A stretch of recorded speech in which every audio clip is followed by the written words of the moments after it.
ہر چیز سے فائدہ اٹھانے کے طریقے اور ہوتے ہیں. سورج سے فائدہ لینے کے طریقے اور ہیں، ہوا سے فائدہ لینے کے طریقے اور ہیں، پانی سے فائدہ لینے کے طریقے اور ہیں. تو دل میں سوال پیدا ہوتا ہے کہ اللہ تعالیٰ کی ذات سے فائدہ لینے کے طریقے کیا ہیں. اس بات کو سمجھانے کے لیے انبیاء کرام دنیا میں تشریف لائے. انہوں نے آ کر یہی نقطہ کھولا کہ لوگوں، جیسی زندگی میں گزار رہا ہوں، اگر ایسی زندگی تم گزارو گے تو اللہ تعالیٰ کی ذات سے سب سے زیادہ فائدہ اٹھانے والے بن جاؤ. تو جس بندے کی زندگی میں دین آ جاتا ہے، اللہ تعالیٰ اس کے مددگار ہو جاتے ہیں. حسبنا اللہ ونعم الوکیل نعم المولا ونعم النصیر. اللہ تعالیٰ اس کے سرپرست بھی ہو جاتے ہیں، مددگار بھی ہو جاتے ہیں، اور اللہ تعالیٰ اس کے بہتر وکیل بھی ہو جاتے ہیں. اب بتائیے کہ جب اللہ تعالیٰ ہی بندے کے کام سنوارنے کا ارادہ کر لے تو کاموں کے سنورنے میں کیا رکاوٹ ہو؟ تو اس لیے سب سے عقل مند بندہ وہ ہے جو اللہ تعالیٰ کو راضی کر لے، حتیٰ کہ اللہ تعالیٰ اس بندے کی مدد کا فیصلہ فرما سکے. وہ بندہ سب سے زیادہ خوش نصیب ہوتا ہے. یہ بات ذہن میں رکھنا کہ جب اللہ تعالیٰ کی مدد اترتی ہے تو وہ کشتی بیچ دریا میں نہیں رہنے دیتے، ہمیشہ کنارے لگا دیتے. یہ اللہ تعالیٰ کی مدد کی نشانی ہے، ہمیشہ کشتی کنارے لگ جاتی. تھوڑے وسائل ہوں، تھوڑے لوگ ہوں، مگر جس پلڑے میں اللہ تعالیٰ کی مدد کا وزن آ جاتا ہے پھر وہ پلڑا ساری کائنات سے زیادہ جھک جاتا ہے، سب سے زیادہ وزنی ہو جاتا ہے. تو ہم کیسے وہ زندگی گزاریں کہ اللہ تعالیٰ ہمارا مددگار بن جائے، پشت پناہی کرنے والا بن جائے، سرپرست بن جائے. اب دیکھو، چھوٹے بچے کا سرپرست اس کا باپ ہوتا ہے نا، تو بچے کو فکر ہی کوئی نہیں ہوتی. دوسرے بچے کو بتاتا ہے میں کراچی جا رہا ہوں، وہ کہتے ہیں پہلے کبھی گئے ہو؟ کہتے ہیں نہیں. ٹکٹ خریدی ہے؟ کہتے ہیں نہیں. کہاں جا کے رہو گے؟ کہتے پتہ نہیں. تمہارے خرچے کا کیا بنے گا؟ کہتے پتہ نہیں. تو دوسرا بچہ پوچھتا ہے کہ جب تمہیں کچھ بھی نہیں پتا تو تمہارا سفر کیسے ہوگا؟ تو مسکرا کے کہتے ہیں میں ابو کے ساتھ جا رہا ہوں. اب اتنی سی بات کر دینا کہ میں ابو کے ساتھ جا رہا ہوں، اس سے کسی قسم کا کوئی غم ہی نہیں. میری ٹکٹ بھی میرے ابو کا جو ہے نا کام ہے، میری رہائش بھی میرے ابو کا کام ہے، میرے کھانے کا خیال رکھنا بھی میرے ابو کا کام ہے، سب میرے ابو کا کام ہے. جس طرح ایک بچہ باپ کی معیت میں سفر کرتے ہوئے ہر چیز سے بے غم ہوتا ہے، اسی طرح مومن اس دنیا میں زندگی گزارتے ہوئے دنیا کے امور میں بے غم ہوتا ہے. اس کو دنیا کے غم نہیں ہوتے، اس کو دین کا غم ہوتا ہے. اس کے نبی صاحب نے فرمایا من جعل الہموم ہما واحدا ہم الآخرہ. جس نے تمام غموں کو ایک غم بنا دیا، کون سا؟ آخرت والا غم. کفا اللہ ہم الدنیا. اللہ تعالیٰ دنیا کے غموں کے لیے کافی ہو جاتا ہے. جب اللہ تعالیٰ ہی کافی ہو جاتا ہے تو پھر اس بندے کو کہیں کمی ہو سکتی؟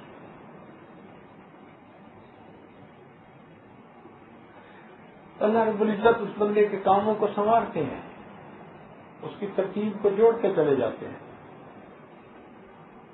اس کو دنیا کے معاملات میں الجھانے کی بجائے اس کے کاموں کو اللہ تعالیٰ سلجھا دیتے ہیں.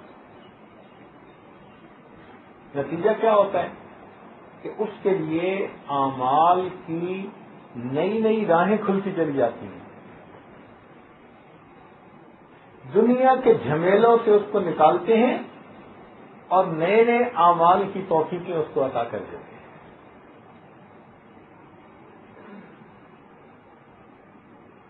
اللہ رب العزت کی کتنی مہربانی ہے کہ اس بندے کے لیے نیکی کے راستے ہموار کرتے چلے جاتے ہیں۔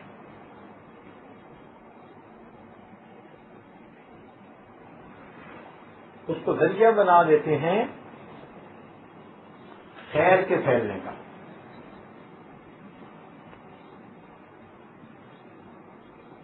اور کتنا پیارا اصول ہے کہ ان الحسنات یذہبن السیئات، نیکیاں برائیوں کو مٹا دیتی ہیں۔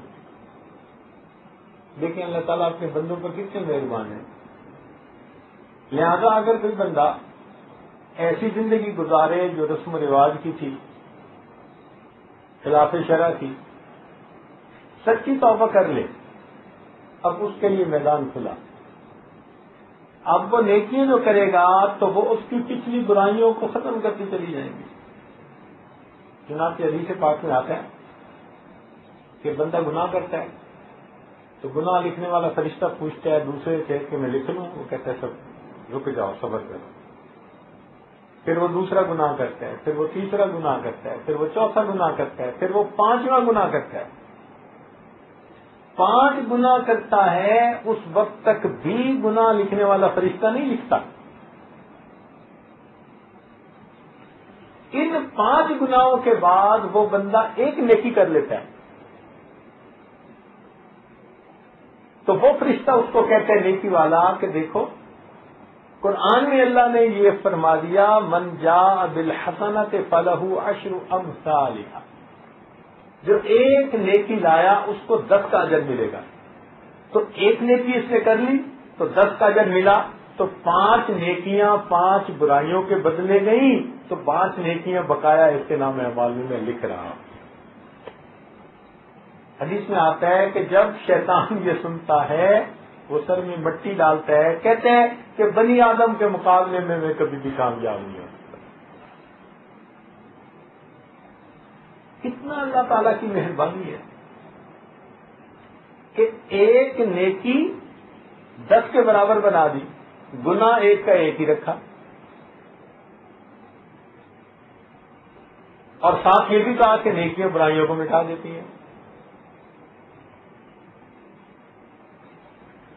اس سے کیا نظر آتا ہے؟ اس سے نظر آتا ہے کہ اللہ تعالیٰ کا ارادہ خیر کا ہے۔ یہ بچے جو ہوتے ہیں نا کلاس کے، یہ بڑے تیز ہوتے ہیں۔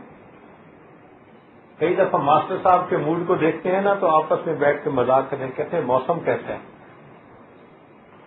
تو آپس میں یہ کوڈ میں بات کرتے ہیں موسم کیسا ہے۔ تو موسم سے مراد کہ اگر تو استاد غصے میں لگ رہا ہے تو دوسرا کہتا ہے کچھ گرج چمک کا موسم ہے، جیسے بادل گرج کے چمکتے برستے ہیں۔ اور اگر استاد کا شگفتہ چہرہ ہو تو اگلا جواب دیتے نہیں آج تو موسم بہار ہے۔ تو اس طرح آپس میں یہ بچے باتیں کرتے ہیں۔ استاد کو ناراض دیکھ کر بچوں کو پتا ہوتا ہے کہ آج ہماری چھوٹی سی بھی غلطی ہوئی نا تو ہماری خیر نہیں، کیوں کہ استاد کا ارادہ آج سزا دینے کا ہے۔ اور جب استاد کا موڈ اچھا ہوتا ہے تو ان کو پتا ہوتا ہے کہ اگر کوئی چھوٹی موٹی غلطی بھی ہوئی تو آج استاد ہمیں، یہ دفتروں میں کام کرنے والے کلرک بڑے ہوشیار ہوتے ہیں، یہ اپنے افسر کا موڈ دیکھتے رہتے ہیں، اور انہوں نے بھی اپنی مرضی کی فائلیں دبا کے رکھی ہوئی ہوتی۔ جب دیکھتے ہیں اچھا موڈ ہے تو وہ فائلیں سامنے رکھتے ہیں جو نکلوانے ہوتے ہیں کام انہوں نے، اور جن کاموں کو ریجیکٹ کروانا ہوتا ہے نیت نہیں ہوتی، اپنی کھوٹی ہوتی ہے، ایسے وقت میں سامنے رکھتے ہیں جب پتہ ہوتا ہے کہ غصے میں۔ اب ایک افسر غصے میں آگے سے ایک لفظ کوئی آبجیکشن کا خود لگا دیا، اس نے ویسے ہی نہ کرنی ہوتی ہے۔ تو جیسے کلرک کو پتہ چلتا ہے کہ میرا افسر آج کام نکالنے کے نیت ہے، شاگرد کو پتہ ہوتا ہے استاد کی آج معاف کرنے کی نیت ہے، بالکل اسی طرح قرآن و حدیث کا مطالعہ کریں، یوں محسوس ہوتا ہے اللہ رب العزت کی اپنے بندوں کو معاف کرنے کی نیت ہے۔ یوں سمجھیں کہ اللہ تعالیٰ نے طے کر لیا ہے میں نے اپنے بندوں کو معاف کرنا، اور یہ بات سمجھ میں بھی آتی ہے۔ اچھا دیکھیں کہ اگر کسی گھر میں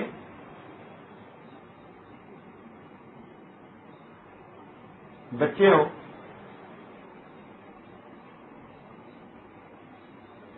اور ان میں سے کوئی بچہ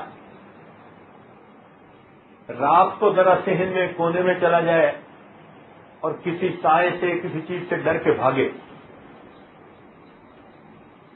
تو جیسے ہی وہ بچہ ڈر کے بھاگے کیا گھر کے لوگ بیٹھے رہتے ہیں یا فوراً اس کی مدد کو جاتے ہیں؟ ہمیشہ مرد ہو عورت ہو کوئی بھی ہو، بچے کی آواز سنے گا رونے کی نا کہ ڈر گیا ہے تو بھاگے گا اس کو ہیلپ کرنے کے لیے۔ بھوک لگی ہے کھانا کھا رہا ہے چھوڑ دے گا، سخت نیند آئی ہوئی ہے سویا ہوا ہے نیند سے بیدار ہو جائے گا، باتیں ٹیلی فون پہ بھی کر رہا ہے نا تو کہہ دے گا کہ بھائی اچھا میں بعد میں بات کروں گا، اور پہلے بچے کو اٹینڈ کریں۔ جب ہم ایک بچے پر مہربان ہیں اور ہم محسوس کرتے ہیں کہ وہ بچہ مشکل میں ہے تو اس کی مدد کے لیے ہم سارا کچھ چھوڑ چھاڑ کے بچے کی طرف متوجہ ہو جاتے ہیں۔ تو جب کوئی بندہ اپنے گناہوں سے توبہ طائب ہو کر اپنے رب کو مدد کے لیے پکارتا ہے اور مانگتا ہے یہ دعا، اللہ شیطان مردود سے میری حفاظت فرما، اللہ رب العزت کی رحمت کتنی تیزی سے متوجہ ہوتی ہوگی۔ اس لیے فرمایا کہ اگر یہ بندہ میری طرف ایک بالش چلتا ہے تو میری رحمت اس کی طرف 2 بالش چلتی ہے، اگر ایک قدم چلتے ہیں تو 2 قدم جاتی ہے، وَإِنْ أَتَانِي يَمْشِي أَتَيْتُهُ هَرْوَلًا، اگر یہ بندہ میری طرف چل کے آتا ہے میری رحمت اس کی طرف دوڑ کے جاتی ہے۔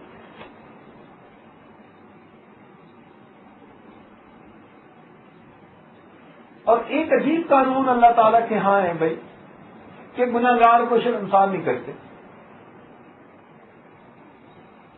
دنیا میں حاکم معاف کر دے، ماں بھی معاف کر دے، استاد بھی معاف کر دے، بعد میں اگر کبھی غلطی ہو نا تو ضرور پیچھے والا حصہ یاد دلا دیتے ہیں۔ واہ میرے مولا آپ کتنے کریم ہیں کہ آپ گناہگار بندے کو اس کا ماضی یاد ہی نہیں دلاتے۔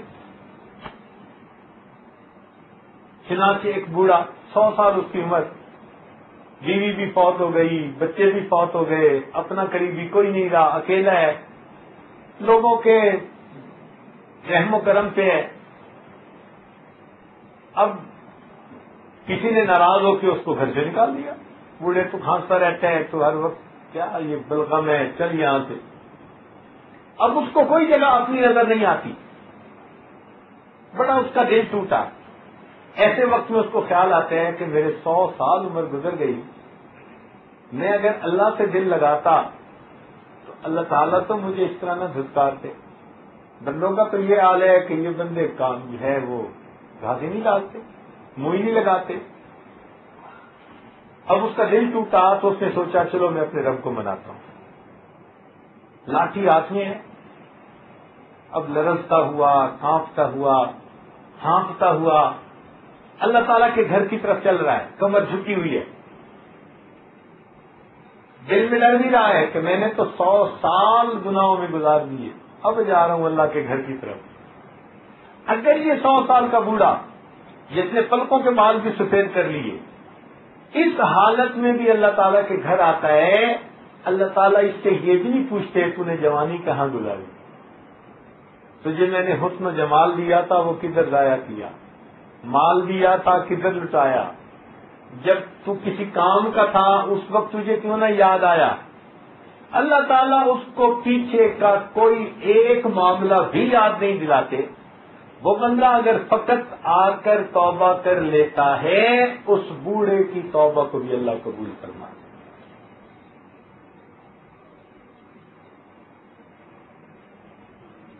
کتنی بڑی بات ہے یہ. اور اس سے بھی بڑھ کر بات کہ حدیث پاک میں لکھا ہے, کتاب التوابین میں لکھا ہے کہ اگر کوئی بندہ توبہ کر لیتا ہے تو اس بندے کے لیے جو ارد گرد کے لوگ ہیں ان پر چند چیزیں واجب ہو جاتی ہیں. چند چیزیں, 4 چیزیں دوسرے لوگوں پر واجب ہو جاتی ہیں. جو بندہ پکی توبہ کر لیتا ہے نا تو اس کے ارد گرد والے لوگوں پر 4 چیزیں واجب ہو جاتی ہیں. پہلی بات کہ اس گنہگار سے محبت کریں. شرابی تھا, کبابی تھا, زانی تھا, ڈاکو تھا, چور تھا, کسے باشد, اگر اس نے توبہ کر لی تو اب اس کو کوئی یوں نہیں دیکھ سکتا کہ یہ تو فلاں تھا. نہیں, توبہ کر چکا ہے. فرمایا کہ لوگوں پر واجب ہے اس سے محبت کریں. کتنی بڑی بات ہے یہ. اس کو محبت دیں, اس کو پیار دیں. ایک بات, کیوں محبت دیں؟ اس لیے کہ اللہ تعالیٰ بھی اس کو محبت دیتے ہیں. قرآن مجید میں فرما دیا ان اللہ یحب التوابین, اللہ تعالیٰ بے شک توبہ کرنے والوں سے محبت کرتے. اور حدیث پاک میں نبی اسلام نے فرما دیا التائب حبیب اللہ, توبہ کرنے والا اللہ کا محبوب ہوتا ہے. جب اللہ تعالیٰ محبت کرتے ہیں تو مخلوق کیسے محبت نہ کرے؟ اس لیے مخلوق کے ذمہ لگا دیا کہ تم اس بندے سے محبت کرو, اس لیے کہ یہ میرا بندہ میرے ساتھ سلو کر چکا ہے, یہ میرے در پہ آ کے جھک چکا ہے, یہ اپنی غلطی کا احساس کر چکا ہے. تو پہلی چیز جو واجب ہو جاتی ہے وہ اس بندے سے محبت کرنا. اور دوسری چیز جو واجب ہوتی ہے وہ یہ کہ اس بندے کو کبھی بھی پچھلے گناہوں کا تانا نہ دینا. یہ واجب ہو جاتا ہے. چنانچہ حدیث پاک میں آتا ہے اگر کسی بندے نے کوئی گناہ کیا مگر سچی توبہ کر لی, اس توبہ کے باوجود اگر کوئی بندہ اس کو اس گناہ کا تانا دے گا تو یہ تانا دینے والے کو اس وقت تک موت نہیں آئے گی جب تک خود اس گناہ میں ملوث نہیں ہو جائے گا, پھٹکار پڑے گی. اب دیکھیے کہ اس گناہگار کو کوئی کم نظر سے دیکھ سکتا ہے. اس سے محبت کرنا واجب کر دیا اور اس کو تانا دینا اتنی بڑی سزا رکھ دی کہ جو تانا دے گا ممکن ہے کہ تم خود بھی اسی گناہ میں ملوث ہو جاؤ, پھر تمہیں بھی ذلت دیں گے. تم بڑے مت بنو ہم نیک ہیں اور فلاں برا ہے. نہیں, تو حفاظت کی نظر تم سے ہٹا لے گا, تم اس سے بھی زیادہ بڑے بن جاؤ گے. تیسری بات, اب اس بندے کے نیک رہنے میں اس کا تعاون کرنا. تعاون علی البر یہ باقی لوگوں پر واجب ہو جاتا ہے. اس کے نیک رہنے میں اس کا تعاون کرے. اور چوتھی چیز, اس کے لیے نیکی پر استقامت کی دعائیں کرنا یہ بھی دوسرے لوگوں پر واجب ہو جاتا ہے. تو گنہگار بندے کی سچی توبہ پر اس کے گرد والوں پر 4 حق آ جاتے ہیں.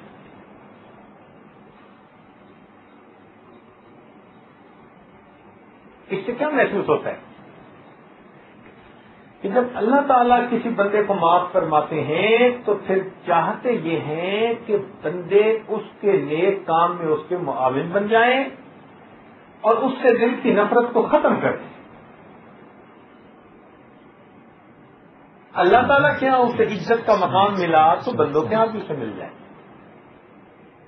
یہ اللہ رب العزت کی کتنی مہربانی ہے.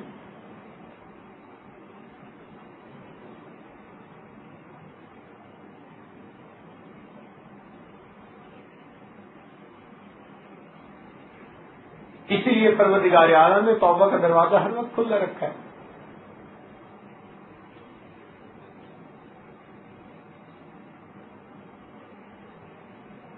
کوئی بندہ کسی وقت بھی گناہوں سے توبہ کرے اس کے لیے کوئی وقت کا تعین نہیں ہے. دن ہو، رات ہو، صبح ہو، شام ہو، محفل ہو، تنہائی ہو، کوئی کسی وقت بھی توبہ کر کے نیک بنے اس کے لیے راستہ کھلے.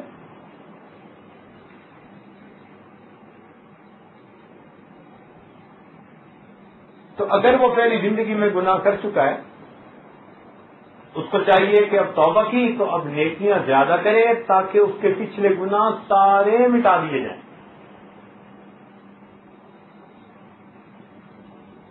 اور اس پر اور زیادہ کہ توبہ اگر اخلاص کے ساتھ کی تو اس پر اتنا اجر دیتے ہیں کہ کئی مرتبہ پچھلے گناہوں کو اس کی نیکیوں میں بدل دیتے ہیں. چنانچہ حدیث پاک میں آتا ہے کہ ایک بندہ گناہ کرتا ہے اور وہ گناہ اتنا بڑا ہوتا ہے کہ جہنم میں جانے کے اس کو دھکیلنے کے قابل ہوتا ہے، لیکن اللہ تعالیٰ کی رحمت اس بندے کی خوشبنائی کرتی ہے اور وہ بندہ گناہ سے سچی توبہ کر لیتا ہے تو اللہ تعالیٰ اس بندے کی توبہ سے اتنا خوش ہوتے ہیں اس گناہ کو نیکی بنا دیتے ہیں. وہ نیکی اس کے لیے جنت میں جانے کا سبب بنتی ہے. حدیث پاک میں آتا ہے شیطان اس کو دیکھ کر راویلا کرتا ہے، افسوس کرتا ہے کاش میں نے اس سے یہ گناہ ہی نہ کروایا ہوتا. محدثین نے عنوان باندھا کہ گناہ کی وجہ سے جنت میں جائے، یعنی گناہ سبب بن رہا ہے جنت میں جانے کا. ابتدا میں تو گناہ ہی تھا، مگر توبہ ایسا عمل ہے کہ گناہ کیا، اس گناہ کو اللہ تعالیٰ نے مائنس کو پلس بنا دیا اور اس بندے کو جنت عطا کی.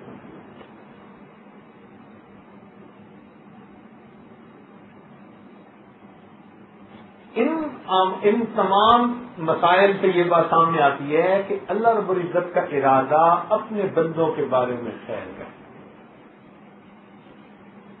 اس لیے کہ الخلق عیال اللہ، مخلوق اللہ کی عیال ہے. اللہ تعالیٰ کو اپنے بندوں پر بہت ہی رحمت اور شفقت ہے، تو وہ چاہتے ہیں کہ میرے بندے سیدھے رستے پہ آئیں اور مجھ سے فائدہ اٹھانے والے بن جائیں، میری رحمتوں سے حصہ پانے والے بن جائیں. اس لیے دین کو سیکھنا بہت بڑی بات ہے. آج جو عورتیں پردہ نہیں کرتی نا وہ کہتی ہیں دین بڑا مشکل ہے، ان کو پردہ مشکل نظر آتا ہے، ان کو گھر میں بیٹھنا مشکل نظر آتا ہے، کچھ لوگوں کو رشوت سے بچنا مشکل نظر آتا ہے، کچھ کو سود سے بچنا مشکل نظر آتا ہے. چنانچہ کچھ لوگوں سے یہ آپ سنیں گے جی کہ دین بڑا مشکل ہے، بڑی پابندیاں ہی ہیں. اللہ تعالیٰ فرماتے ہیں کہ وما جعل علیکم فی الدین من حرج، اللہ تعالیٰ نے تمہارے لیے دین میں کوئی حرج نہیں بنایا.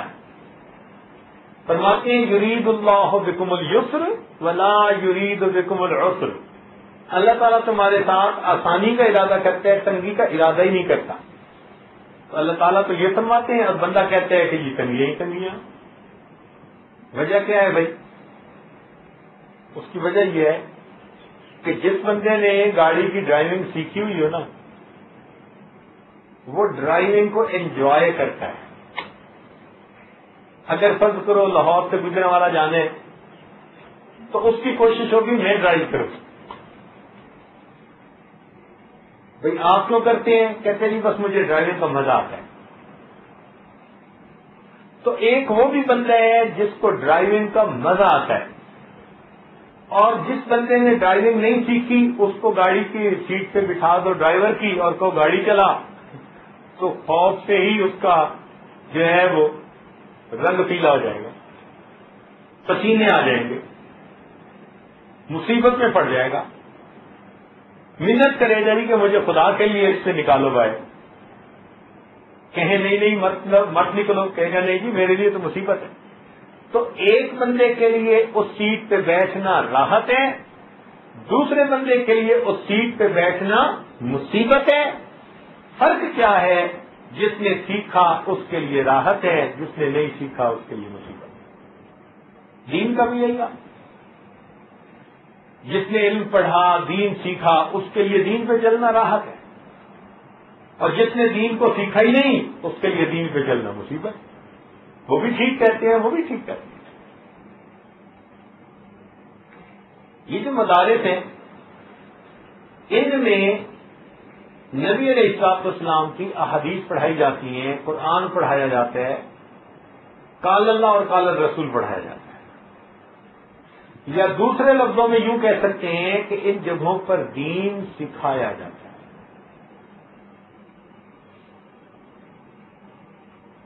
یہ دین کے قلعے ہیں، پکی بات ہے. اگر یہ مدارس نہ ہوتے تو نبی علیہ الصلوۃ والسلام سے جو دین آج محفوظ شکل میں ہم تک پہنچا وہ محفوظ شکل میں نہ پہنچتا. اب تو ایک ایک فرمان موجود ہے نا، نبی علیہ السلام کے بارے میں معلوم کرنا چاہو تو ہر چیز موجود ہے.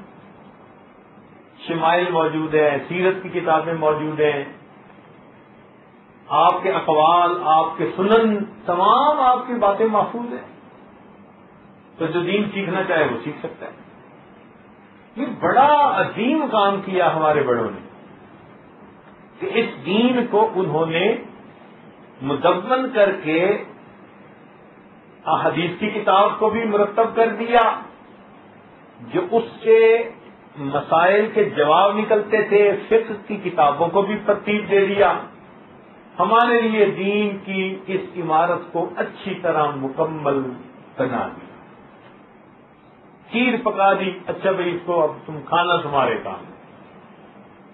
اگر ہمیں پکانی بھی پڑتی اور پھر کھانی پڑتی تو پتہ نہیں ہم میں سے کون کیا پکاتا ہے. ہم سے تو پڑھا نہیں جاتی وہ کتابیں، تو ان میں سے مسائل نکال کے عمل کرنا بھی ہمارے ذمہ ہوتا تو پھر حال کیا ہوتا ہمارا.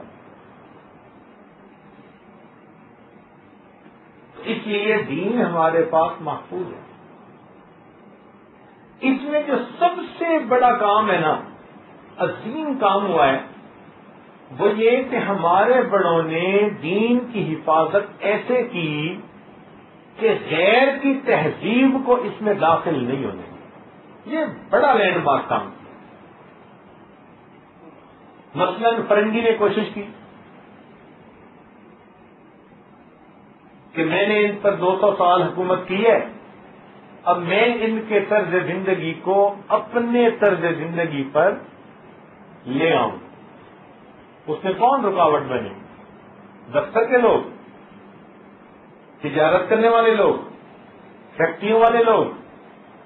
کون رکاوٹ بنے؟ علماء رکاوٹ بنے. انہوں نے کہا ہم ہرگز ایسا نہیں کریں گے، ہم وہ کام کریں گے جو کام ہمیں ہمارے اللہ رب العزت نے کہا، اور اس طریقے پر کریں گے جو نبی علیہ السلام کا طریقہ. ان کو کتنے لالچ دیے گئے، کتنی سزائیں دی گئی، نہ وہ لالچ کے پھندے میں آئے اور نہ وہ سزاؤں کی مصیبت میں آئے. سب کچھ برداشت کر کے بھی انہوں نے دین کو محفوظ رکھا.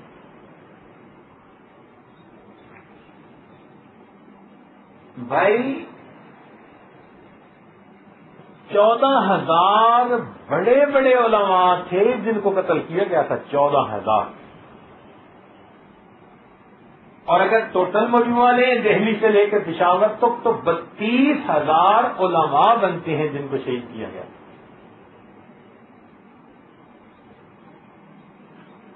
قربانیاں کیوں کی؟ انہوں نے قربانیاں دی اور بالآخر اس قربانی کا نتیجہ نکلا کہ دین آج محفوظ ہے ہمارے پاس.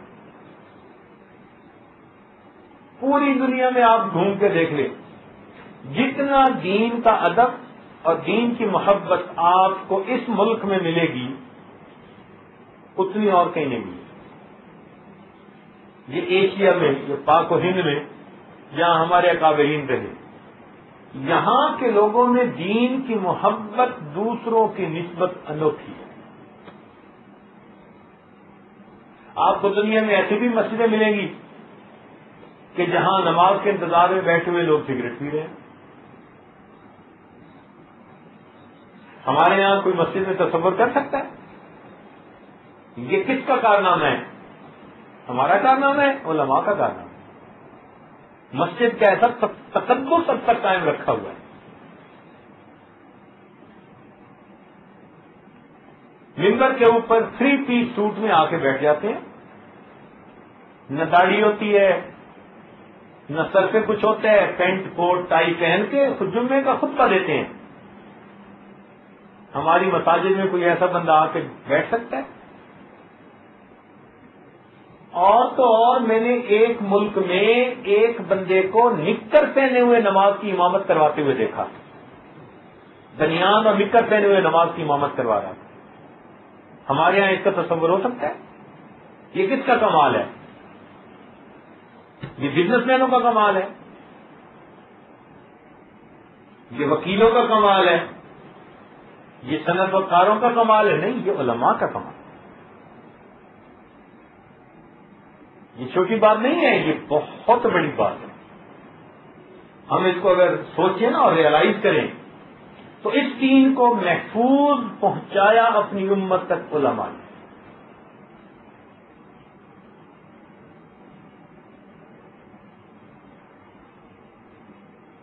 اور الحمدللہ کہ یہ سلسلہ اسی تک قیامت تک چلتا رہے. تو جہاں بھی دین کا کوئی مدرسہ ہے یوں سمجھ لیں کہ وہاں دین کا چشمہ موجود ہے.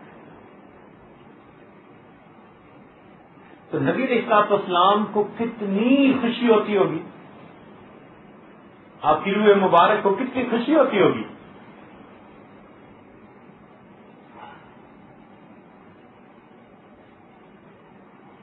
ایک مدرسہ پوری قریب کی آبادی کے لیے رحمت ہوتا ہے. آپ سوچیں کہ اگر کسی جگہ ایک بندہ تلاوت کرے سنگل، تو قرآن پاک کا فیصلہ ہے وَإِذَا قُرِئَ الْقُرْآنُ فَاسْتَمِعُوا لَهُ وَأَنصِتُوا لَعَلَّكُمْ تُرْحَمُونَ، کہ تم خاموش رہو اگر قرآن پڑھا جائے اور اس کو توجہ سے سنو تاکہ تم پر رحمتیں برسیں. ایک بندے کی تلاوت پر اگر رحمتیں برستی ہیں تو جس جگہ پر درجنوں بچے یا بچیاں بیٹھ کر اللہ کا قرآن پڑھ رہے ہوتے ہیں وہاں کتنی رحمتیں برستی ہوں گی. اور اگر بڑا مرد یا بڑی عورت پڑھے جن کی زندگی میں کتنے گناہ ہیں تب بھی رحمتیں برستی ہیں، تو اگر معصوم عمر کے بچے پڑھیں گے تو پھر کتنی رحمتیں برسیں گی. تو بھائی ایک مدرسے کی رحمتیں گھر تک نہیں، وہ پورے محلے تک جاتی ہیں، بلکہ یہ عادت تو سوچتے ہیں پورے شہر پر جاتی ہیں. کیونکہ امام راضی رحمۃ اللہ علیہ نے فرمایا کہ لو مر ولی من اولیائہ، اگر کوئی اللہ کے اولیاء میں سے ایک ولی کسی شہر میں سے گزر جاتا ہے تو پورے شہر کے لوگوں کو اس کی نورانیت میں سے حصہ مل جاتا ہے. تو جس جگہ مدرسہ ہوگا وہاں دن رات اللہ تعالیٰ کی رحمتیں برستی ہیں. اس لیے کہ طلباء اور طالبات جو دین کے کام میں لگے ہوتے ہیں، دین کا علم حاصل کر رہے ہوتے ہیں، یہ اللہ کے راستے میں ہوتے ہیں. جس کو علم کی طلب ہوتی ہے ہوا فی سبیل اللہ، حدیث کے الفاظ ہیں وہ اللہ کے راستے میں ہوتا ہے، اور جب اللہ کے راستے میں کوئی ہوتا ہے تو اس کو ہر چیز سے اجر ملتا ہے۔ اس لیے ہمارے طلباء کو، طالبات کو پڑھنے پہ بھی اجر، سونے پہ بھی اجر، کھانے پہ بھی اجر، ہر کام پہ ان کو اجر مل رہا ہے۔ ہاں اتنا ہے کہ کوئی کام خلاف شرع نہ کرے۔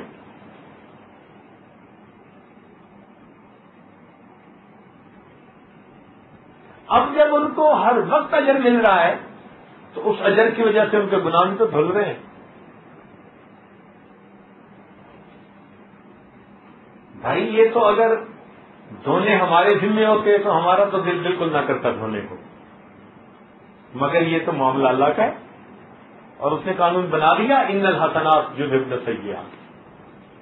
تو کیا پتہ حدیث کا ایک درس سننے پر اللہ تعالیٰ پوری کلاس کی مغفرت کرتے ہوں گے۔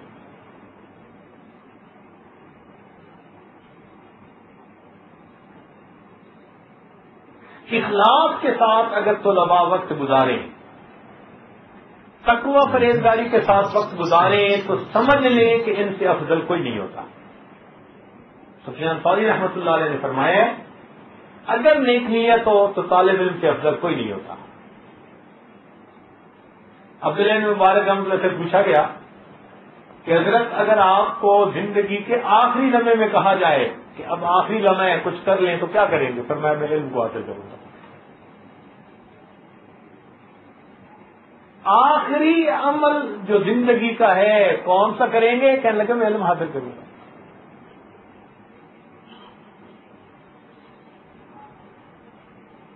اس لیے یہ طلباء، یہ طالبات اللہ کے راستے میں ہیں، اللہ تعالیٰ کی خصوصی مدد ان کے ساتھ ہوتی ہے۔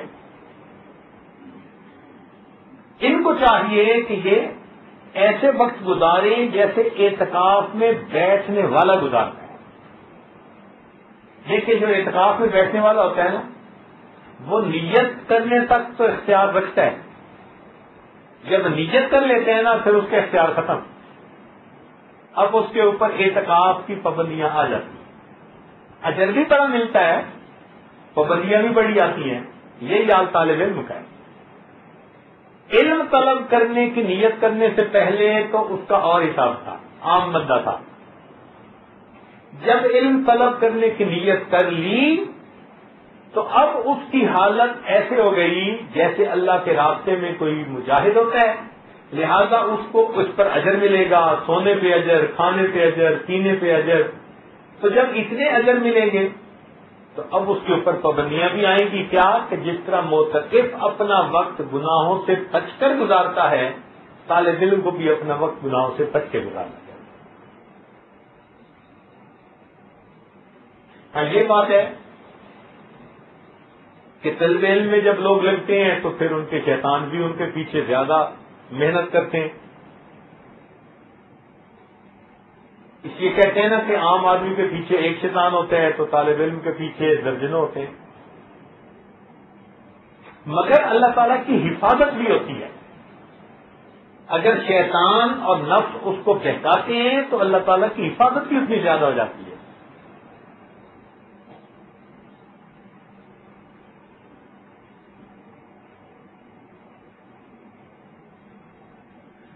انہی کچی عمارتوں میں، انہی لکڑی کے بنے ہوئے ڈیسکوں پہ، انہی بنی ہوئی چٹائیوں پہ بیٹھ کے پڑھنے والوں نے یہی حدیث کی کتابیں پڑھی ہیں اور دین محفوظ ہو گیا ہے۔ اتنے کم وسائل کے ساتھ اتنے بڑے عظیم کام کو کر دینا یہ کتنی بڑی بات ہے۔ قیامت کے دن ایک طرف یونیورسٹی والے کھڑے ہوں گے، ماربل اوپر نیچے جہاں لگے ہوتے ہیں، ایئر کنڈیشن کمرے ہوتے ہیں، کیا کیا تماشے ہوتے ہیں، اور دوسری طرف یہ طلباء ہوں گے، ان کے کندھوں پہ چٹائیاں ہوں گی۔ کیا کرتے تھے؟ اللہ آپ کے محبوب کا فرمان پڑھا کرتے تھے۔ کہاں سوتے تھے؟ ایئر کنڈیشن کمروں میں نہیں، اللہ عام گھروں میں سوتے تھے، عام مدارس میں سوتے تھے۔ کیا کھاتے تھے؟ اللہ جو پک جاتا تھا، پیش ہو جاتا تھا، ہم صبر شکر خوشی کے ساتھ اللہ کی نعمت سمجھ کے کھا لیتے تھے. تو اس لیے یہ بہت عظیم کام ہے.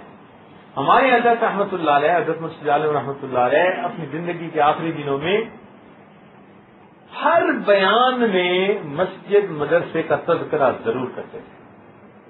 فرماتے تھے کہ مساجد مکاتب، مساجد مکاتب، یوں فرماتے تھے، مساجد مکاتب، مساجد مکاتب، بس یہ میرے دو کام ہیں، مساجد مکاتب، مساجد مکاتب. اور فرماتے تھے کہ تم سمجھتے ہو کہ میں مساجد مکاتب کیوں کرتا رہتا ہوں؟ اس لیے کہ یہ دین کے قلعے ہیں. سمجھ رہے ہو؟ تم میں سے کوئی نہیں سمجھ رہا. یوں فرماتے کہ سمجھ رہے ہو، تم میں سے کوئی نہیں سمجھ رہا. یہ مساجد مکاتب یہ دین کے قلعے ہیں. اس لیے آج کے دور میں ان کا وجود ہمارے لیے رحمتوں کا سبب ہے. جتنے لوگ مدارس کی تعاون کرنے والے ہوں گے یہ سب اس میں سے حصہ پائیں گے، سب اس میں سے حصہ پائیں گے کہ وہ مدارس کے معاونین ہوں گے، اس کار خیر کا سبب بنیں گے. لہذا حدیث پاک کا مفہوم ہے کہ جس بندے نے دنیا کا سوال کیا، یعنی فقیر ہے، روٹی مانگی، محتاج فقیر تھا، اس کا سوال جس نے پورا کر دیا تو اس پر 3 بندوں کی مغفرت ہوتی ہے، کمانے والے کی، پکانے والی کی، اور فقیر تک روٹی پہنچانے والی. تو ایک سائل کا سوال پورا کرنے پر کتنوں کی مغفرت ہوئی؟ 3 کی مغفرت ہوئی. لیکن ایک ہے دین کا سوال پوچھنا استاد سے. اس سوال پوچھنے پر حدیث پاک کے مطابق 4 بندوں کی مغفرت ہوتی ہے. ایک اس سوال کرنے والے کی مغفرت سب سے پہلے، روٹی کا سوال کرنے والے کی مغفرت کا تذکرہ نہیں ہے، دینے والوں کا تذکرہ ہے. وہ دنیا کی چیز تھی، یہ دین ہے. یہاں سیکھنے والے کی مغفرت کا تذکرہ پہلے کر رہے ہیں کہ جو دین کی بات سیکھتا ہے، پوچھتا ہے، اس کی مغفرت پہلے. پھر دوسری بتانے والے کی مغفرت ہو جاتی ہے. پھر تیسرا جو قریب سننے والے بیٹھے ہیں ان کی بھی مغفرت ہو جاتی ہے. اور چوتھی جو ان سب سے محبت رکھنے والے ہیں ان کی بھی مغفرت ہو جاتی ہے. تو میرے اللہ، اب دیکھیں دائرہ کتنا وسیع ہو گیا. محبت رکھنے والے ہزاروں میل دور بھی ہو سکتے ہیں، مشرق سے مغرب تک ہو سکتے ہیں. اس کا مطلب ہے کہ مدارس کے معاونین جہاں بھی ہوں گے ان کو مدرسے کے بچوں کی تعلیم پانے کے عمل کا اجر وہیں بیٹھتے ہوئے اللہ عطا کرتا. کتنا عظیم کام ہے. تو اس لیے جو معاونین ہیں اللہ تعالیٰ ان کو بھی اپنے مقربین میں شامل فرمائے. یہ ہے تو ہم، اسی سے لفظ بنا محتمم. ایک ہم اردو کا ہوتا ہے، ایک ہم عربی کا ہوتا ہے. اردو کے ہم کا مطلب ہے، مگر یہ لفظ عربی کا ہے، اور عربی میں ہم کا مطلب غم ہوتا ہے. تو اہتمام کا لفظ ہی ہم سے بنا ہے ہی پریشانی.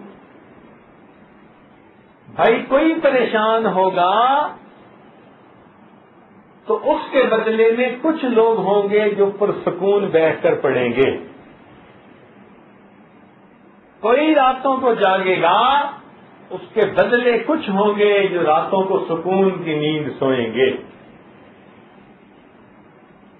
تو محتمم کو تو یہ غم برداشت کرنا پڑتا ہے.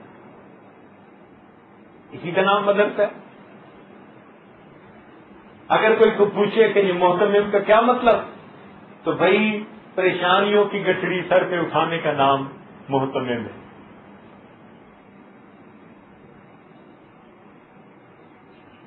پریشانیوں کی گٹھڑی سر پہ اٹھانے کا نام محتمم ہے.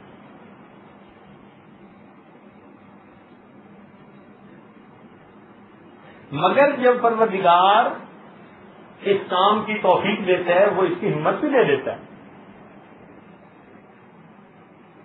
وہ اٹھانے کا سلیقہ بھی دے دیتا ہے, وہ نبھانے کی توفیق بھی دے دیتا ہے.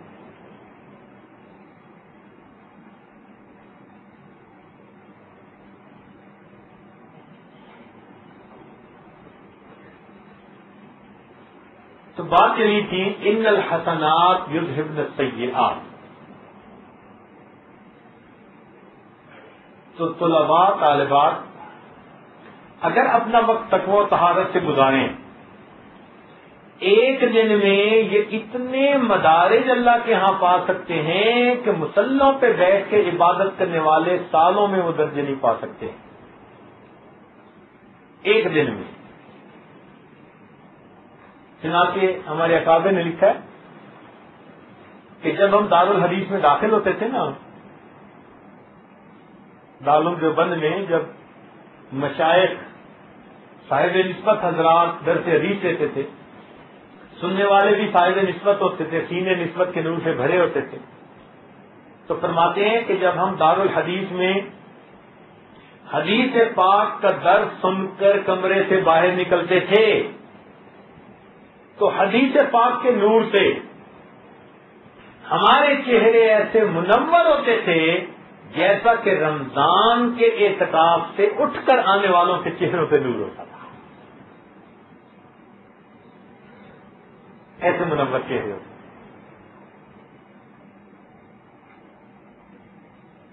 تو حدیث پاک کی کلاس میں بیٹھنے والی طالبات باوضو ہو کے بیٹھے, ایسے بیٹھے جیسے کہ اگر نبی علیہ الصلوۃ والسلام کی محفل میں بیٹھنے کی سعادت نصیب ہوتی تو جتنے ادب سے اس وقت بیٹھتے ایسے حدیث پاک کی محفل میں بیٹھنا چاہیے.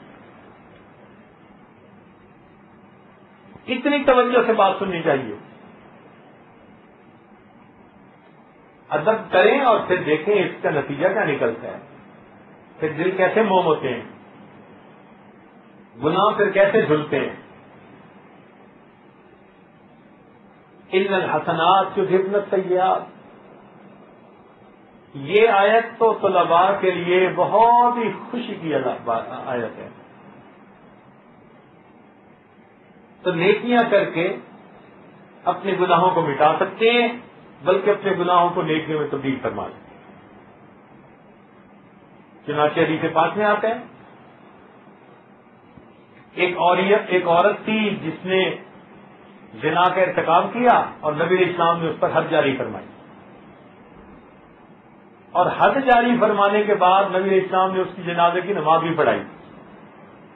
تو جب جنازے کی نماز پڑھائی تو ایک صحابی نے پوچھا, اللہ کے نبی آپ نے تو خود اس پر حد جاری فرمائی اور خود ہی اس کی جنازے کی نماز پڑھائی. تو نبی علیہ السلام نے فرمایا کہ اس نے ایسی توبہ کی کہ ایسے 70 گناہ اور بھی کر چکی ہوتی, اللہ وہ بھی معاف کر دے.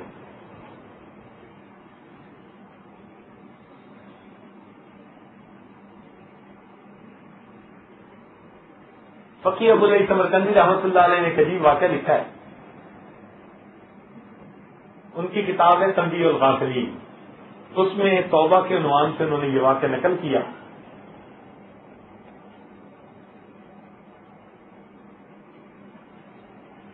دوسری کتابوں میں بھی یہی واقعہ ہے, تھوڑے سے تفصیل میں فرق ہے, مگر اوور آل سب کا مدعا ایک ہے. فرماتے ہیں بنی اسرائیل میں ایک عورت تھی جو بہت ہی شکل و صورت میں حور پری تھی, مگر پرلے درجے کی بدکردار تھی. وہ پیشہ ور عورت بن گئی. چنانچہ اس کا گھر ہر وقت گناہ کے لیے کھلا رہتا تھا. وہ آنے والے سے ایک بڑی رقم وصول کرتی تھی اور گناہ کی اجازت دیتی تھی. پوری بنی اسرائیل کی جو قوم تھی اس وقت ان کو پتا تھا کہ یہ بدکار عورت ہے، ہر بندہ اس کو نفرت کی نظر سے دیکھتا تھا، مگر اس کا کاروبار چمک رہا تھا۔ ایک دن وہ پلنگ کے اوپر، محل نما اس نے مکان بنایا ہوا تھا، تو پلنگ کے اوپر وہ بن سنور کے بیٹھی ہوئی تھی اور دروازہ کھلا تھا۔ اللہ تعالیٰ کی شان دیکھیں کہ ایک نیک عابد نوجوان ادھر سے گزر پڑا، اس کی جو اچانک نظر پڑی نا، اتنی خوبصورت عورت، تو اس کا نقش جو تھا اس کے دل و دماغ میں سما گیا۔ اب عابد بڑا پریشان، نماز پڑھتا ہے تو اسی کا خیال، ذکر کرتا ہے تو اسی کا خیال۔ اس نے بڑا اپنے نفس کو قابو کرنے کی کوشش کی، مگر اس خیال سے چھٹکارا نہ پا سکا، عاجز آ گیا۔ اس نے مجاہدے بھی کیے، اپنے آپ کو تکلیف میں بھی ڈالنے کی کوشش کی، مگر اس کے دل پہ ایسا وہ نقش بیٹھا تھا کہ نکلتا ہی نہیں تھا۔ حتیٰ کہ ایک دن اس نے سوچا کہ جب میں نے اتنی ٹکریں مار لی اور میرے دل سے دماغ نہیں یہ خیال نہیں نکل رہا، تو چلو میں اس کام کو کر کے اللہ سے توبہ کر لوں گا۔ لو جی، اس نے اپنا مال اسباب کچھ جو تھا بیچا اور اتنی بڑی رقم جو تھی نا وہ اس نے اکٹھی،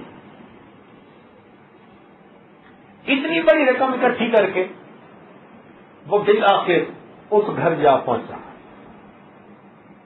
اس کو رقم کی ادائیگی کی، اس سے بستر پر بٹھا لیا۔ جب یہ اس کے پاس اس کے بستر پر جا کر بیٹھا اور اس کی طرف اس نے دیکھا، ہاتھ بڑھایا،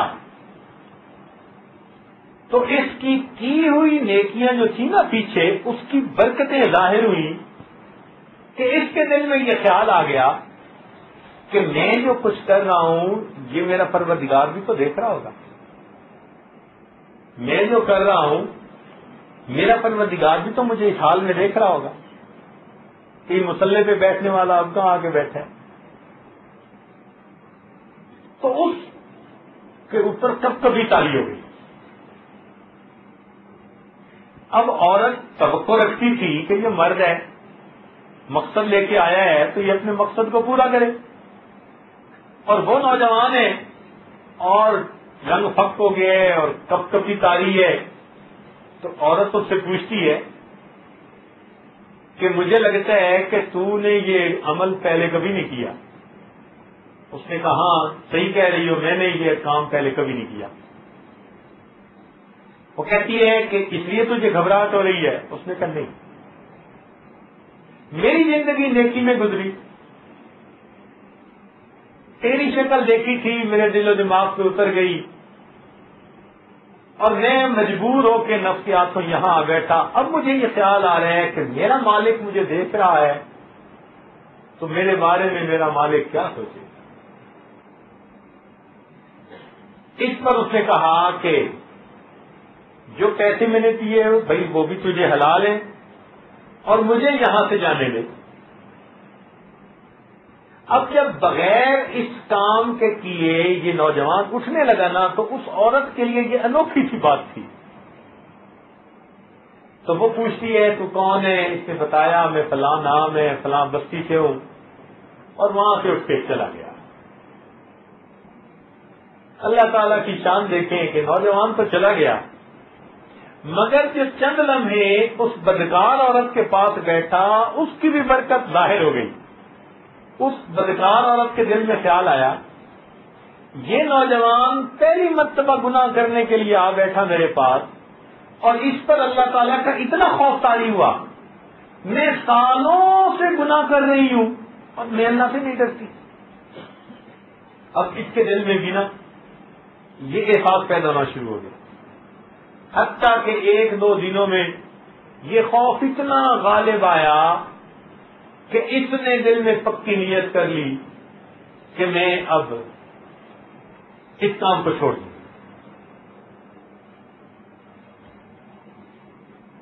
یہاں تک تو واقعہ ایک ہی جیسا ہے،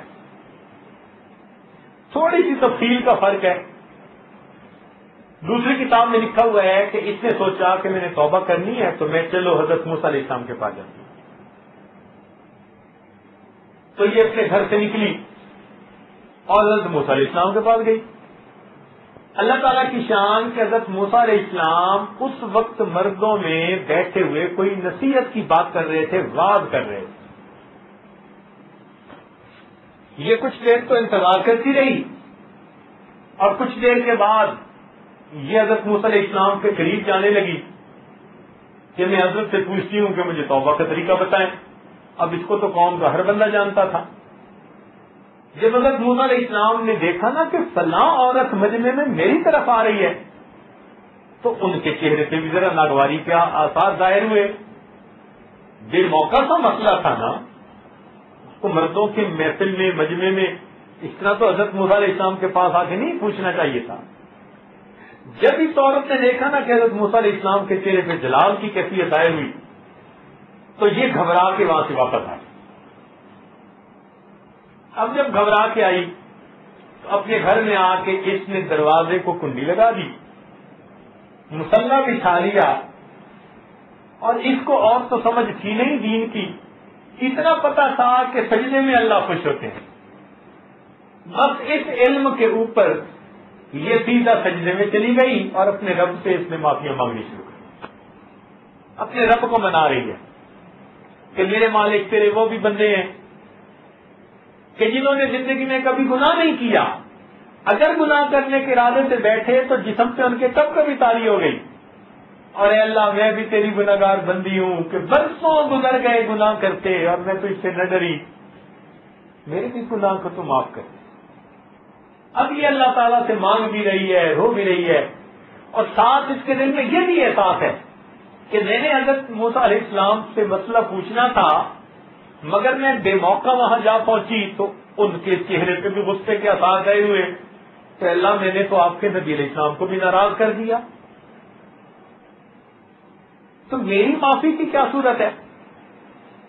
تو جب اس سے کوئی صورت اور نظر نہیں آتی تھی نا، اس نے اپنے رب سے لو لگائی، خوب معافیاں مانگی.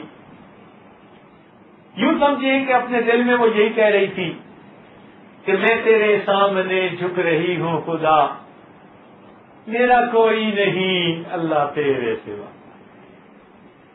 ہر طرف سے جب امیدیں کٹ گئی نا اور سجدے میں یہ جھک گئی، ابھی سجدے میں پڑی تھی کہ ادھر کنڈی کھٹکھٹانی شروع ہوئی، دروازہ کھٹکھٹایا گیا. جب دروازہ کھٹکھٹا اس کے جسم میں نا ایک بجلی کی سی لہر دوڑ گئی ڈر کی وجہ سے. یا اللہ، اس دروازے کو میں نے اتنے سال غیروں کے لیے کھلا رکھا، آج میں نے اس دروازے کو بند کیا اور تیرے سامنے سجدے میں آ پڑی ہوں، پھر کوئی دروازہ کھٹکھٹا رہا ہے، پھر کوئی مجھے گناہ کی طرف بلا رہا ہے، پھر کوئی گناہ کا مطالبہ کرے گا میرے پاس آ کر، میں کس سے گناہوں سے انکار کروں گی؟ ایسا نہ ہو کہ کوئی زبردستی مجھے گناہ کی طرف کھینچے، اور میں تو نیت کر چکی ہوں آج توبہ کی. اب ادھر سے دروازہ زیادہ کھٹکھٹایا جا رہا ہے اور اتنا یہ زیادہ اللہ کے سامنے رو رہی ہے، اللہ میری توبہ کو ٹوٹنے نہ دے. میں دل میں ارادہ کر چکی ہوں اللہ اب اس توبہ کو ٹوٹنے نہ دے. جب زیادہ دروازہ کھٹکھٹایا گیا تو سجدے سے اٹھی اور اٹھ کر آ کر اس نے دروازہ کھولا اور پوچھا کہ من دقل باب کون ہے دروازہ کھٹکھٹانے والا؟ دروازہ کھول کے دیکھیے کہ حضرت موسیٰ علیہ السلام. اللہ کے پیغمبر اسلام آپ مجھ بدکار عورت کے دروازے پر؟ فرمایا ہاں، تم محفل میں آ رہی تھی تو وہ بے موقع تھا، میرے چہرے پہ جلال ظاہر ہوا.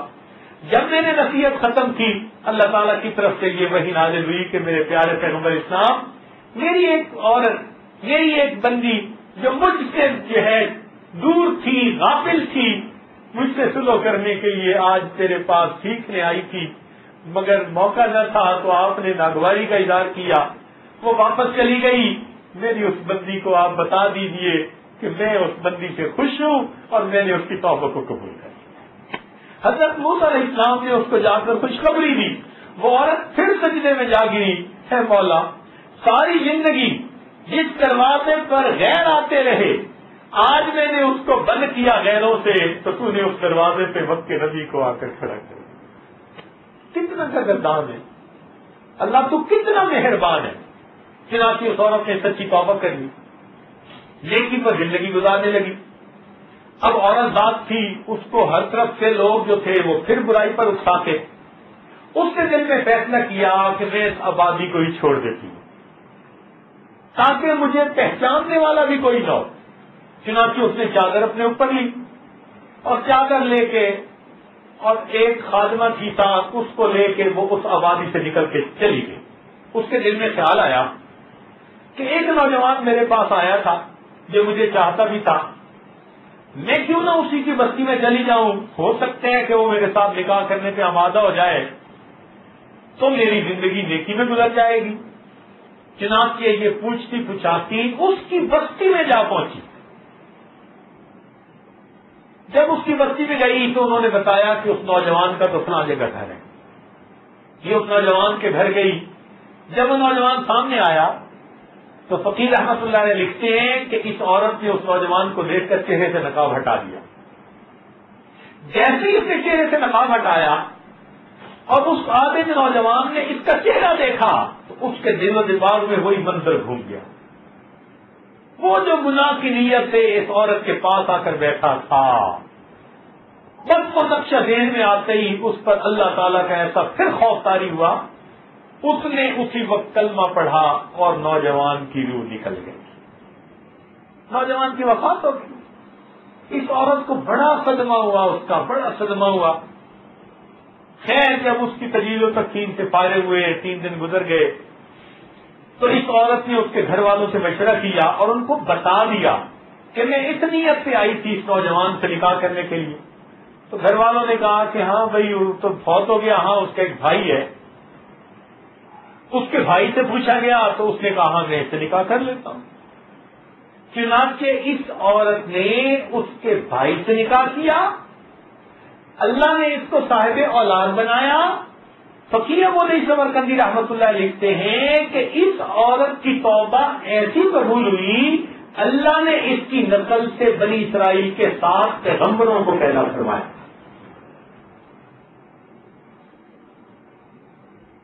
اللہ تعالیٰ نے اس کی نسل سے بنی اسرائیل کے 7 پیغمبروں کو پیدا فرمایا.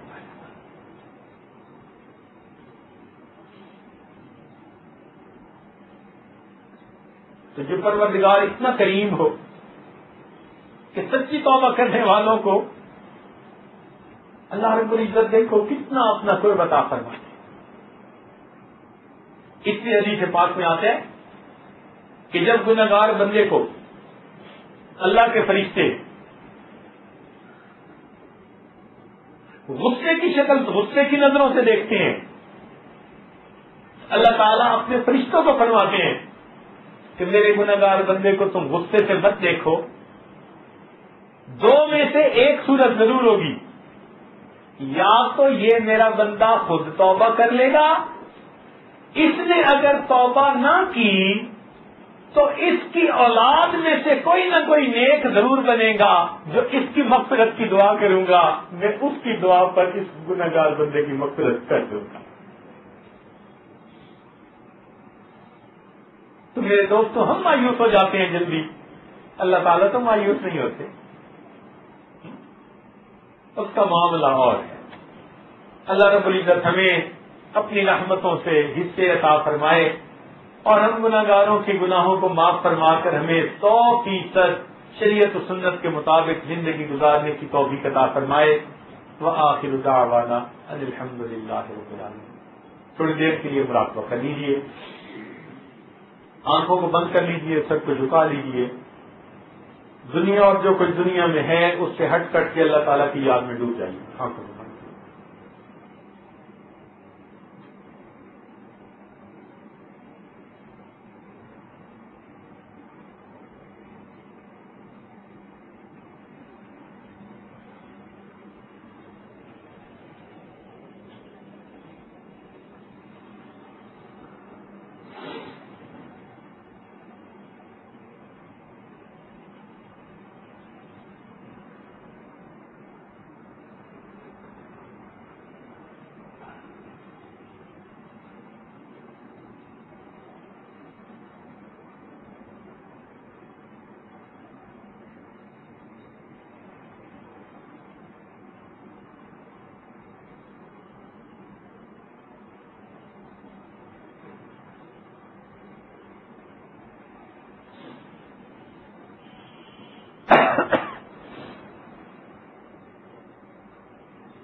یا تیرا تذکرہ کرے ہر شخص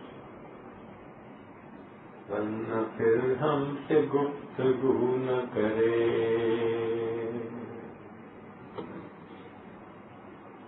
یا تیرا تذکرہ کرے ہر شخص ورنہ پھر ہم سے گفتگو نہ کرے.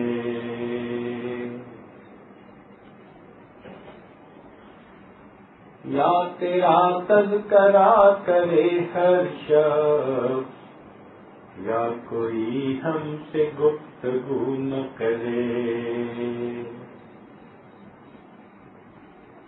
یا تیرا تذکرہ کرے ہر شخص یا کوئی ہم سے گفتگو نہ کرے. دیکھ لے جلوہ تیرا جو ایک بار غیر کی پھر وہ آرزو نہ کرے. دیکھ لے جلوہ تیرا جو ایک بار غیر کی پھر وہ آرزو نہ کرے. یا تیرا تذکرہ کرے ہر شخص یا کوئی ہم سے گفتگو نہ کرے. دیکھ لے جلوہ تیرا جو ایک بار غیر کی پھر وہ آرزو نہ کرے. تیری چوکھٹ کا مانگنے والا شکوے دنیا کے روبرو نہ کرے. تیری چوکھٹ کا مانگنے والا شکوے دنیا کے روبرو نہ کرے. یا تیرا تذکرہ کرے ہر شخص یا کوئی ہم سے گفتگو نہ کرے. تیری چوکھٹ کا مانگنے والا شکوے دنیا کے روبرو نہ کرے.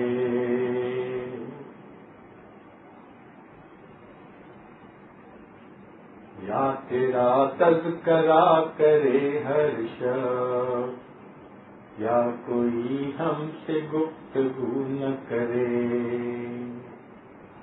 پڑھ کے یدعو کا لفظ پھر مومن کیسے جنت کی جستجو نہ کرے. پڑھ کے یدعو کا لفظ پھر مومن کیسے جنت کی جستجو نہ کرے. یا تیرا تذکرہ کرے ہر شخص یا کوئی ہم سے گفتگو نہ کرے. عشق نبوی ہو جس کا سرمایہ اتباع کیسے ہو بہو نہ کرے. عشق نبوی ہو جس کا سرمایہ اتباع کیسے ہو بہو نہ کرے. یا تیرا تذکرہ کرے ہر شخص یا کوئی ہم سے گفتگو نہ کرے. رات دن نعمتیں جو پائے فقیر رات دن نعمتیں جو پائے فقیر تذکرے کیوں وہ چار سو نہ کرے. رات دن نعمتیں جو پائے فقیر تذکرے پھر کیوں چار سو نہ کرے. یا تیرا تذکرہ کرے ہر شخص یا کوئی ہم سے گفتگو نہ کرے. دیکھ لے جلوہ تیرا جو ایک بار، غیر کی پھر وہ آرزو نہ کرے۔ تیری چوکھٹ کا مانگنے والا، شکوے دنیا کے روبرو نہ کرے۔ عشق نبوی ہو جس کا سرمایہ، اتباع کیسے ہو بہو نہ کرے۔ پڑھ کے یدعو کا لفظ پھر مومن، ایسے جنت کی جستجو نہ کرے۔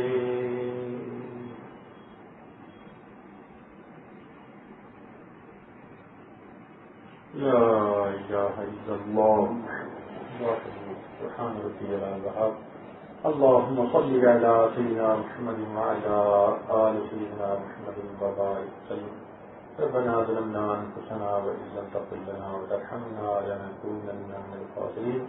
اے مالک، ہم آپ کے عاجز مسکین بندے ہیں، ہمارے گناہوں کو معاف فرما، ہماری خطاؤں سے درگزر فرما، ہمارے عیبوں کی تجاوز فرما۔ اللہ ہماری نگاہوں کو پاک فرما، ہمارے دلوں کو صاف فرما، ہمارے سینوں کو اپنی محبت سے لبریز فرما، اپنے عشق کی آتش ہمارے سینوں میں پیدا فرما۔ میرے مالک، انہوں نے دعاؤں کے لیے کہا، سب کی نیک حاجات کو پورا فرما۔ اے اللہ، اس جامعہ کو دن دگنی رات چوگنی ترقی نصیب فرما۔ اللہ، اس کی جو ضروریات ہیں اپنے غیبی خزانوں سے پوری فرما، اہل خیر کو متوجہ فرما، اور اے اللہ جو جس کی تعمیری تعلیمی ترقی میں اے اللہ جو بھی ضروریات ہیں اپنے غیبی خزانوں سے پوری فرما۔ اے اللہ، اس ادارے کو مینار نور بنا اور اس کے فیض کو دنیا کے کونے کونے میں پہنچا۔ جتنی بھی پڑھنے والی طالبات ہیں، یہ طلباء ہیں، اللہ سب کو اپنے مقبول بندیوں اور بندوں میں شامل فرما۔ میرے مولا، ہم بہت گناہ گار ہیں، خطا کار ہیں، اس میں جو بھی رکاوٹیں ہیں اللہ سب کو دور فرما۔ اللہ، اس میں جو بھی ضرورتیں ہیں اپنے غیبی خزانوں سے پوری فرما۔ اے اللہ، اس ادارے کو بری نظر سے محفوظ فرما، برے اثر سے محفوظ فرما، جادو ٹونے سے محفوظ فرما۔ اے اللہ، فتنے فساد سے محفوظ فرما، اپنی رحمتوں کی ٹھنڈی چھاؤں نصیب فرما۔ پڑھانے والیوں پڑھانے والوں کی محنتوں کو بھی قبول فرما، اور میرے مولا اس کے بدلے ہمیں اپنی رضا نصیب فرما۔ اے اللہ، جو اس کا اہتمام انتظام انسرام چلا رہے ہیں اللہ ان کی محنتوں کو قبول فرما، اور اس کے بدلے اللہ ان کو اپنے مقبول بندوں میں شامل فرما۔ میرے مولا، ہماری ان دعاؤں کو اپنی رحمت سے قبول فرما۔ آج کی اس محفل میں جو دور قریب سے دوست احباب آئے اللہ سب کے آنے کو قبول فرما۔ رب کریم، ہمیں قیامت کے دن بخشش کیے ہوئے گنہگاروں کی قطار میں شامل فرما۔ ربنا تقبل منا انك انت السميع العليم تب علينا انك انت التواب الرحيم۔ اے اللہ، جو علماء صلحاء دنیا سے فوت ہو چکے، ہمارے والدین نبی زکار مشائخ فوت ہو چکے، سب کی مغفرت فرما، جن کی آپ نے مغفرت کر دی قرب کے اعلیٰ درجات عطا فرما۔ میرے مولا، دین کا کام جہاں بھی ہو رہا ہے، جس شکل میں بھی ہو رہا ہے، جو آپ کے ہاں اللہ مقبول ہے، اللہ اپنی رحمت کے ساتھ ان سب کو قبول فرما اور ان کی برکتیں عطا فرما، اور اس کے بدلے پوری دنیا میں ہدایت کی ہواؤں کو عام فرما۔ اے اللہ، جہاں جہاں مسلمان پریشان ہیں سب کی پریشانیوں کو دور فرما۔ مالک، آپ کے محبوب کی امت پریشان ہے، اللہ ان پریشانیوں کو دور فرما، اور اے اللہ اپنی رحمت سے ہمیں اس دنیا میں دین کی محنت کے لیے قبول فرما، اور آخرت میں اپنے محبوب کے قدموں میں جگہ نصیب فرما۔ صلی اللہ تعالی علی حبیبہ سیدنا محمد وآلہ واصحابہ اجمعین برحمتک یا ارحم الراحمین۔